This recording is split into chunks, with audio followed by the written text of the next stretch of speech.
first day as a member of the 501st. It was hot, it was sandy, chaotic. Nothing at all like the simulations on Camino. Of course, that's pretty much the way it was for all of us, wasn't it? All that breeding, all those years of training. It doesn't really prepare you for all the screaming or the blood, does it? Frankly, I'm still amazed we ever made it through the first hour. Never mind the first day.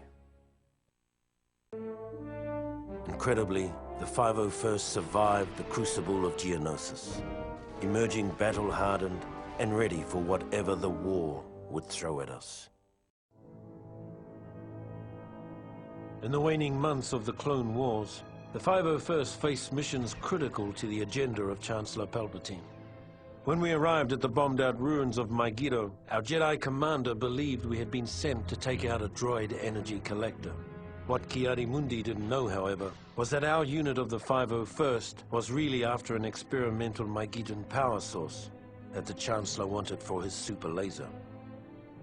Keeping Mundi in the dark wasn't easy.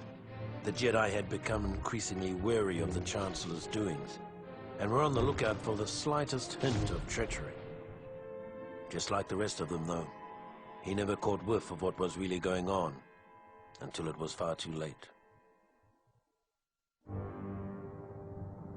The success of the mission on Megiddo was something of a revelation for the men of the 501st.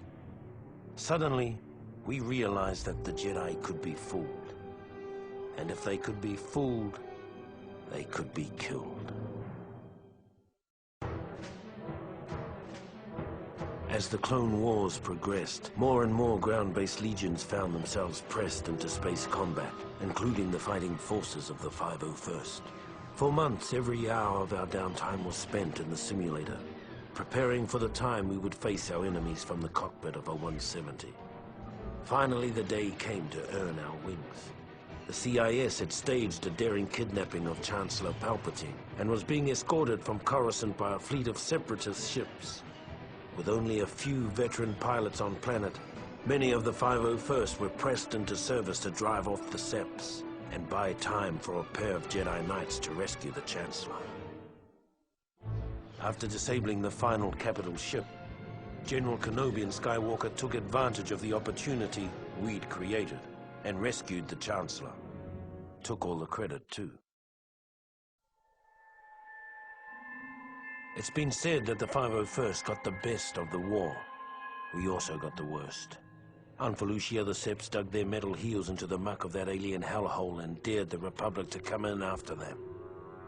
So we did, only to be met with the month after month of flesh-eating diseases, shrieking nocturnal predators, and other sights that haunt me to this day. Cut off and, for all we knew, abandoned by our superiors. Our only hope was Aayla Secura, our Jedi commander. Without her iron will, none of us would have come out of that mess with our sanity or our lives. When her death came, I hope it was quick. She earned that much. When the 501st was finally rotated out of Felucia, Aayla Secura made a point of seeing us off personally, calling us the bravest soldiers she had ever seen. It's a good thing we were wearing helmets, because none of us could bear to look her in the eye.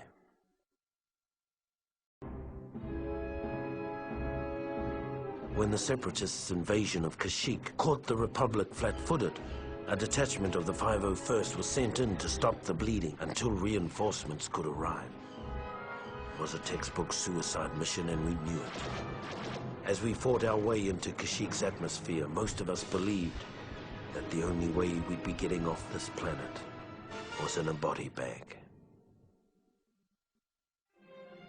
As the 501st finally broke through the Sep blockade over Kashyyyk, I took a long look back at the battle that continued to rage over the planet and wondered why so many had to die for a bunch of walking carpets. Then I followed my orders and turned planetward.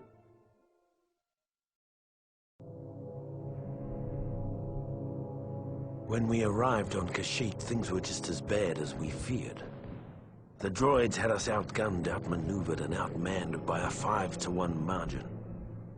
What none of us had counted on was the Wookiees. We'd all heard the stories, of course, but we'd never fought next to them. Never seen them rip apart a droid with their bare hands. They were magnificent.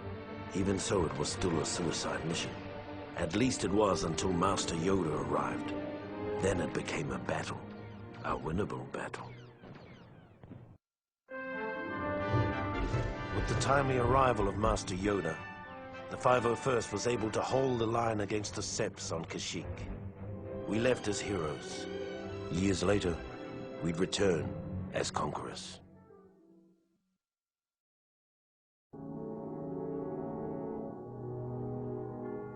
In our bones, we knew the war was almost over. The galaxy held its breath, waiting to see which side would make the final, daring move. As fortune would have it, the Republic moved first.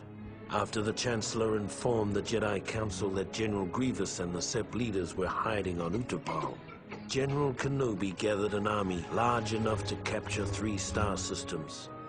When the orders reached the 501st, our morale soared. For better or worse, this would be the beginning of the end. With the death of General Grievous at the hands of General Kenobi, the Utapau raid had broken the back of the Separatists. Under normal circumstances, it would have been a time for celebration. But our next orders put paid to those thoughts.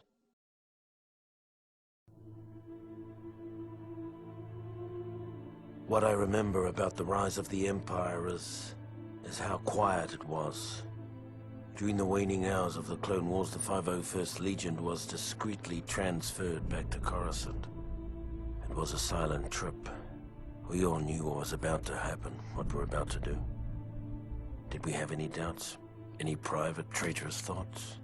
Perhaps, but no one said a word. Not on the flight to Coruscant, not when Order 66 came down, and not when we marched into the Jedi Temple. Not a word.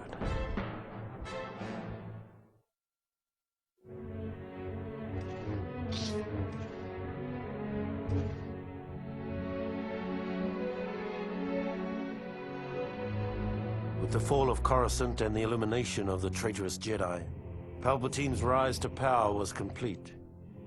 In recognition of our service and loyalty to the Emperor, the 501st were placed under the direct command of Lord Vader. Armed with deadly new weapons, blazing new ships, and shiny new armor, our presence let the galaxy know that the days of the old Republic were well and truly over. We were establishing a new era. An era of order and peace.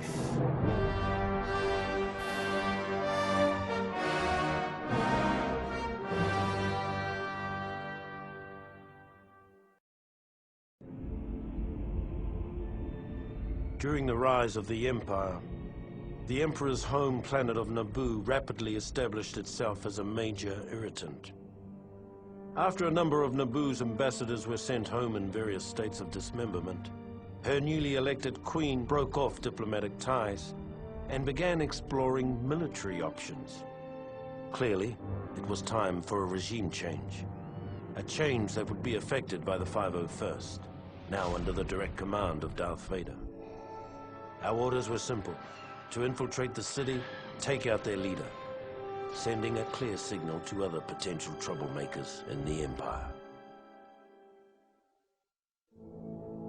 With the Queen eliminated, Naboo quickly fell in line. It was the first time the 501st was called upon to adjust a planet's government. But it wouldn't be the last. Within months, the 501st gained a well-deserved reputation as Vader's fist.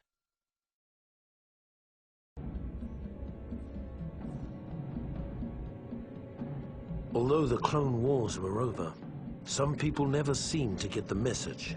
The worst case of denial was Gizor Delso, a Geonosian separatist who'd somehow escaped Lord Vader's efforts to wipe out the remnants of the CIS. Lord Vader tracked him to Mustafar and brought us in to finish the job. It seemed like a simple enough mission. But when we saw the fleet of droid ships hovering over the planet, we suddenly realized that Delso's denial mechanisms were a little more dangerous than we'd imagined.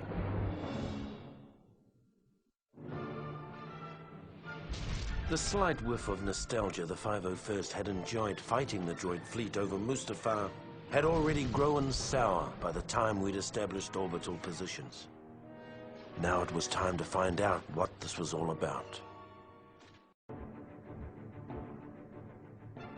By the time we'd made our way to the molten surface of Mustafar, it was apparent that Delso had been a busy little bug. All by his lonesome, he'd found a previously hidden droid factory, fired it up and cranked out his own private army of battle droids. Needless to say, this got the men of the 501st a little hot under the helmet, and not just because of all that lava. Truth be told, we'd all had our fill of those gearheads during the war. We couldn't stomach the thought of going through another one. So we blew them up. Blew up the droids, blew up the factory. Damn near blew up the planet. The destruction of the mining facility put an end to any thoughts of a second droid rebellion. For the first time in years, the man of the 501st could relax and get about the business of maintaining an empire, rather than building one. Officially, there never was a clone rebellion on Kamino. Unofficially, approximately 20 years after we were created, a special detachment of the Imperial 501st Legion was dispatched to Kamino with orders to eradicate an army of clones that had been bred to take arms against the Empire. Our mission commander, an expert on the inner workings of Kamino, was a young bounty hunter named Boba Fett. The bounty hunter left after the battle was over. He said something about tracking down a smuggler on Tatooine. After the Kamino uprising, the Emperor decided that an army of genetically identical soldiers was too susceptible to corruption. Future troopers would be cloned from a variety of templates. Though the 501st itself remained pure, the rest of the Imperial Army gradually became more and more diverse. We never really got used to the new guys.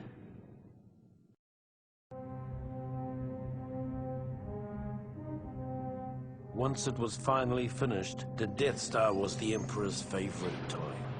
It was also the most boring assignment in the galaxy for a stormtrooper. Tedious inspection drills, endless hours of guarding impregnable force field generators. Things got so bad that when a prison break erupted in the cell block, we were almost happy to have someone shooting at us again. If only we'd known what an embarrassing snipe storm we were about to wade into. We probably would have jettisoned the whole detention block into space. After the embarrassment of the prison break, Lord Vader removed us from our comfortable belay and began dragging the 501st across the galaxy in a dangerous hunt for the now missing Death Star plans. Ironically, our punishment eventually proved to be our salvation. The poor souls who took our place in the detention area were completely wiped out when the Death Star was destroyed.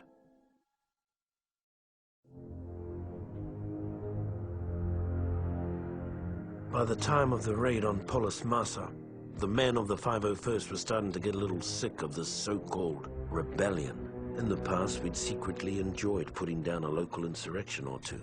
They kept the troops sharp and the Empire feared. But these rebels were different. They were organized, they were growing, and they were everywhere. The raid on Polis Massa was a perfect example of how things were starting to fall apart. We were supposed to go in, wipe out a small band of rebels, and recover some stolen Imperial plans on an encrypted holodisk. Before we knew it, we were nearly overrun by rebel forces, with the holodisk nowhere to be found.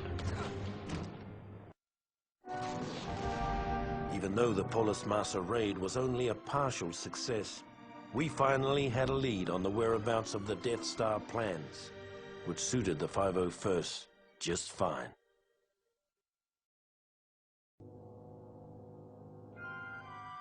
With the information gathered on Polis Massa, Vader concluded that the stolen plans had been given to Princess Leia Organa of Alderaan. We weren't surprised. For all their talk of being a peaceful planet, Alderaan had been thumbing its nose at the Empire for years. After a brief and pointless battle, we boarded the ship, the Tantive 4, over Tatooine, began looking for the plans, and waited for Lord Vader's arrival. After Lord Vader took custody of Princess Leia, we all figured it was just a matter of time before she coughed up the plans. Many of us had been unwilling witnesses to Vader's powers of persuasion in the past. The thought of a pampered little princess resisting his terrible will was inconceivable.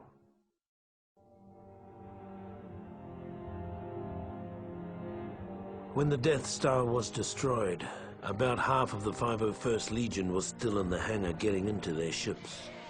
Of those who made it out, another third were caught in the explosion. I'd fought with some of those men for over 20 years.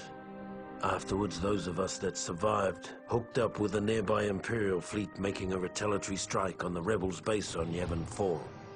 It wasn't the best thought-out plan, but we were cut off from our leaders, tired and operating on instinct.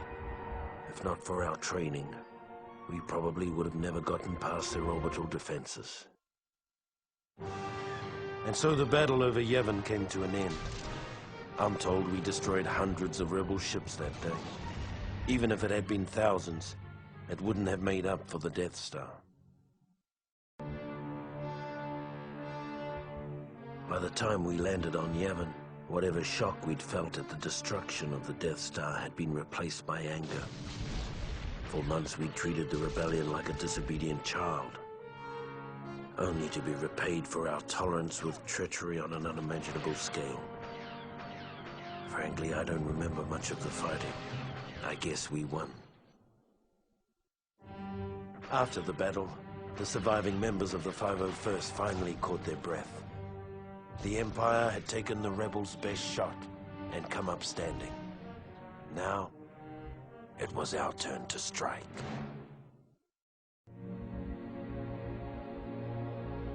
No one ever complained about the cold on Hoth. We never felt it. Even though we were blinded by blizzards, we could see the final end of the rebellion in our blaster sights. Was it only a mirage? Perhaps. But on that day, on that planet, our blood ran hot with dreams of victory, melting the ice that stood in our way.